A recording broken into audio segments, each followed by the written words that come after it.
bapak-bapak, ibu-ibu, dan adik-adikku yang insyaallah kita semua mendapatkan rahmat dari Allah Subhanahu wa taala. Amin ya rabbal alamin. Bersyukur kita pada pagi hari ini kita masih bisa melaksanakan sholat subuh berjamaah. Mudah-mudahan kita selalu istiqomah melakukan amal soleh, melakukan apa yang diperintahkan oleh Allah dan Rasulnya, karena menurut sebagian ahli ma'rifat, al-istiqamatu khairun min alfi karamah. Istiqomah itu lebih baik daripada 1000 karamah. Istiqomah itu lebih baik daripada 1000 karamah. Maka bersyukur adik-adik masih tetap istiqomah untuk menuntut ilmu, beramal soleh. Makanya kata Nabi, badiru bil a'malis salihah, bergegaslah kalian beramal soleh. Bergegaslah kalian beramal soleh, karena akan datang, di mana akan datang suatu fitnah, di mana orang pada pagi hari beriman dan sore hari mereka menjadi kafir.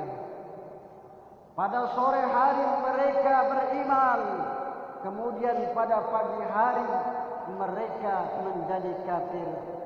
Mereka jual agamanya dengan dunia, dengan harta benda dan kemewahan dunia. Maka kita harus bergegas beramal soleh sebelum datangnya fitnah tersebut. Jangan sampai kita beriman pada pagi hari, kemudian sore hari kita menjadi kafir. Hati-hati.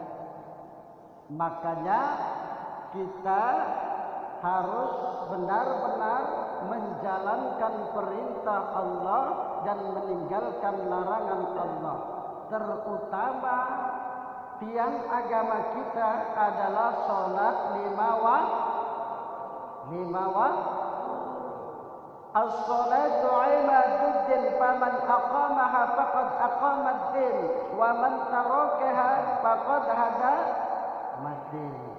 Barang siapa yang mendirikan agama, barang siapa yang melakukan sholat 5 waktu, berarti ia telah mendirikan agama. Tetapi bagi mereka orang-orang yang tidak pernah sholat, maka mereka termasuk orang-orang yang merobohkan agama. Betul? Betul tak? Masjid kalau tidak ada tiangnya pasti roboh. Ya. Rumah tidak ada tiang pasti roboh.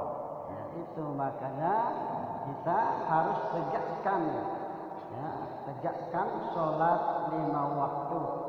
Apalagi kita di pesantren, apalagi kita masa muda ini, giatlah kita, ya, giat menjalankan sholat 5 waktu. Jangan malas, ya, jangan malas.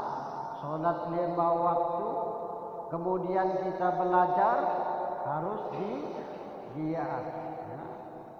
Dan kita juga harus mengetahui bagaimana sholat kita itu supaya diterima di sisi Allah, supaya sholat kita itu benar.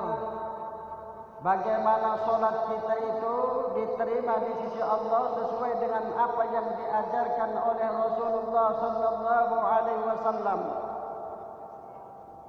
Kita mengetahui tentang rukun sholat, kita mengetahui tentang sunnah sholat, kita mengetahui tentang yang membatalkan sholat. Dalam kitab Takrib walladhi yabtulu sholatu 11 syai'an, Yang membatalkan sholat itu ada 11 perkara. Yang pertama al-kalamul amdu, berbicara dengan sengaja. Ya. Kita sedang sholat, kemudian kita ngobrol. Yang satu bertanya masalah keluarganya, adik-adik misalkan sedang sholat, kemudian ngobrol, itu membatalkan sholat. Memang pernah di zaman dulu, zaman para sahabat, mereka sholat itu mereka ngobrol, membicarakan masalah keluarganya. Yang satu bertanya, bagaimana tentang istrimu, bagaimana tentang suamimu misalkan. Sebelum turunnya ayat hafidhu 'alas shalawati was salatil wusta wa qulu lillahi qanitin. Jagalah, peliharalah semua salatmu. Setelah itu mereka disuruh diam. Jadi al-kalamul amdu, berbicara dengan sengaja, itu bisa membatalkan sholat. Kemudian wal amalul kasiru, banyak bergerak, ya, itu bisa membatalkan sholat. Banyak bergerak itu bisa membatalkan sholat.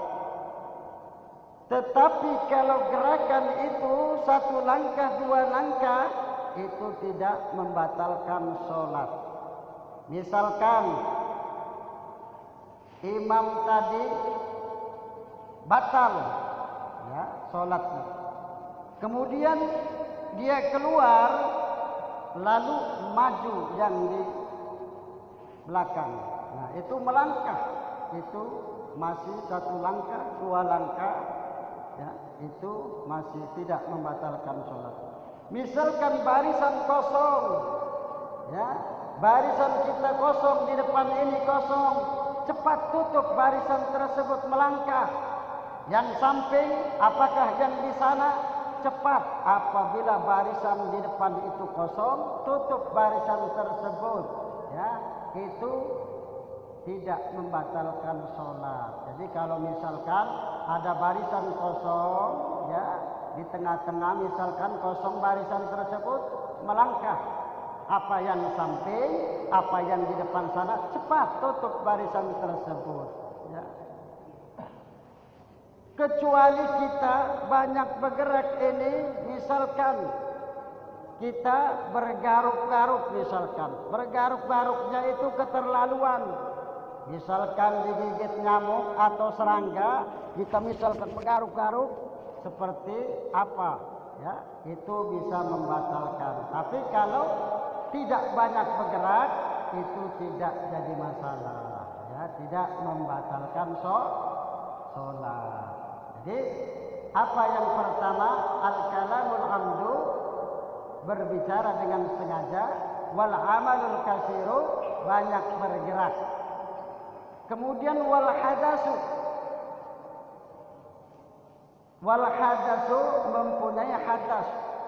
Kita sedang asik sholat, kemudian kentut, ya.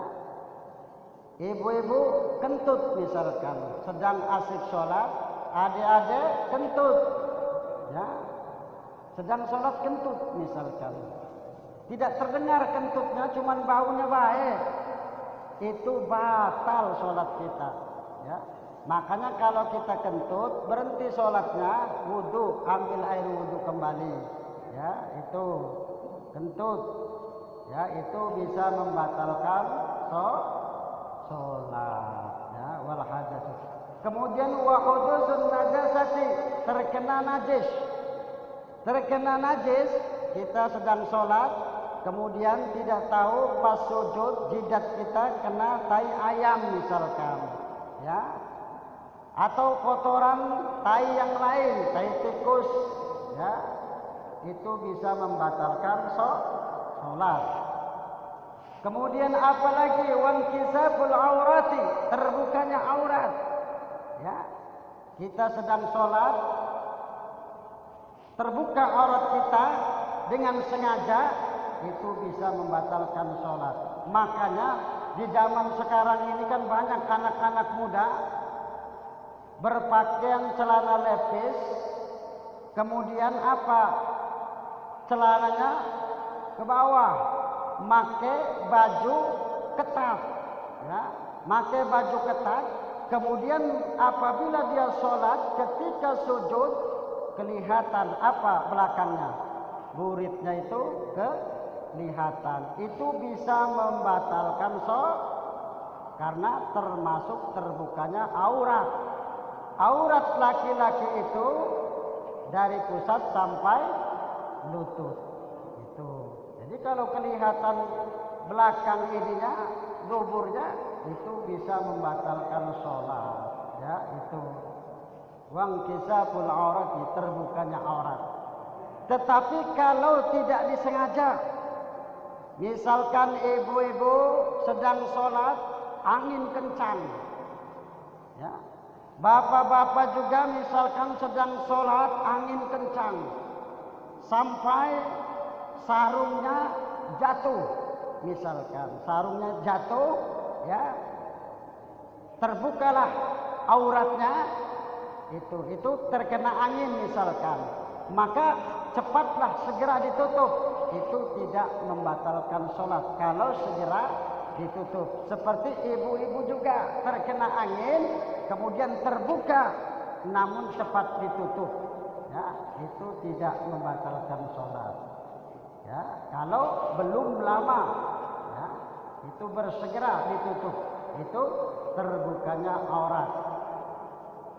Kemudian wa istidbarul kiblati, membelakangi kiblat, itu termasuk membatalkan sholat. Ya. Wa istidbarul kiblati, itu bisa membatalkan sholat. Kemudian wa taghyirun niat, berubah niat. Hati-hati, ya, karena niat ini termasuk rukun. Wa taghyirun niat, berubah niat ketika kita sedang sholat, ya. Ketika kita sedang sholat sudah 1 rakaat, berubah niat kita. Niat kita ini akan keluar dari sholat tersebut, itu sudah membatalkan sholat. Bu, dengar dah bu? Dengar? Kedengaran? Ya. Wa taghyirun niat, berubah niat. Ya, misalkan kita sedang ikut imam, kemudian habis 1 rakaat, masuk ke rakaat kedua, berubah niat kita akan keluar dari sholat tersebut, itu batal sholat kita. Hati-hati, ya. Kemudian apalagi yang membatalkan sholat? Wal aklu, makan. Wong sholat kok makan, misalkan. Kemudian wal surbu, minum. Wong sholat kok minum, ya, makan minum, itu termasuk membatalkan sholat. Kemudian apalagi? Wal qahqahatu, tertawa terbahak-bahak, ya, tertawa terbahak-bahak, ya, tertawa terbahak-bahak, itu bisa membatalkan sholat. Kemudian yang ke-11, wariddatu, murtad. Murtad ini maksudnya keluar dari agama Islam, ya. Ada murtad dalam perbuatan, ada murtad dalam perkataan, seperti dia mengatakan bahwa Tuhan itu, Allah itu 3, itu sudah murtad, ya. Ada murtad dia keluar dari agama Islam, ada murtad dengan i'tiqad, keyakinan. Kita sedang sholat, misalkan, kemudian dalam sholat kita itu berpikir, ya, dalam sholat itu kita berpikir bahwa alam ini lebih dulu dari Allah, batal sholatnya, kafir, ya.